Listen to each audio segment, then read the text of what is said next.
नमस्कार दोस्तों। तो आज मैं आपको सुनाने जा रहा हूँ 3 पर्वत की कहानी। इससे हमें एक बहुत ही अच्छी सीख मिलने वाली है। आप बस एक बार कहानी को पूरा ज़रूर सुनें। और चलिए जल्दी से शुरू करते हैं। एक स्थान पर 3 पर्वत थे।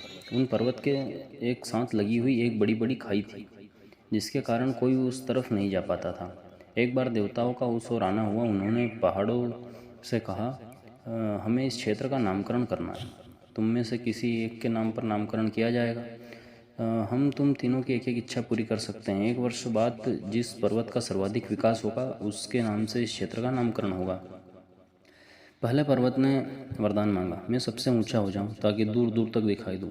दूसरे ने मांगा, मुझे प्राकृतिक संपदाओं से भरकर और घना हरा भरा कर दो। तीसरे पर्वत ने वरदान मांगा, मेरी ऊंचाई कम करे, इसे खाई को समतल बना दो ताकि यह संपूर्ण क्षेत्र उपजाऊ हो जाए। देवता तीनों की इच्छा पूर्ण होने का वरदान देकर चले गए। जब 1 वर्ष बाद देवता वापस लौटकर वहां पहुंचे तो उन्होंने देखा कि पहला पर्वत तो बहुत ऊंचा हो गया था, किंतु वहां कोई नहीं जा पाता था। दूसरा पर्वत इतना अधिक घना हो गया था और इतना अधिक हरा भरा हो गया था कि सूर्य की रोशनी भी उसके भीतर नहीं पहुंच पा रही थी, इसलिए वहां भी कोई जाने का साहस नहीं करता। लेकिन तीसरे पर्वत की ऊंचाई बहुत कम हो गई थी और खाई भर जाने से उसके आसपास की भूमि उपजाऊ हो गई थी, इसलिए लोग वहां पर आकर बसने लगे थे। देवताओं ने इस क्षेत्र का नाम तीसरे पर्वत के नाम पर रखा, क्योंकि वहाँ से लोग अपनी ज़मीन बना ली थी। खाई ख़त्म हो गई थी, वहाँ लोग उस पर्वत पर खेती करने लगे थे। इसीलिए देवताओं को ऐसा लगा कि यह पर्वत बहुत ही काम का पर्वत है, लोगों के काम आ रहा है। इसलिए देवताओं ने तीसरे पर्वत के नाम पर उस जगह का नाम रखा।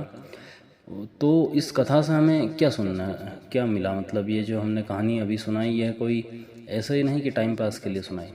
इसका एक सार है, और वह यह है कि हर किसी की निगाह में आने की इच्छा और सबसे ऊंचा होना अहंकार का प्रतीक है। प्राकृतिक संपदाओं से भरा होने के बावजूद किसी के काम न आना स्वार्थी है, और अपने गुण व धन का समाज के विकास हेतु उपयोग करना ही वास्तव में सम्मान का अधिकारी है। इसीलिए हमें कभी भी यह नहीं सोचना है कि मैं सबसे बड़ा हो जाऊं, कोई मेरा आगे ना निकल पाए। दूसरों की टांग खींचना बंद करो यार।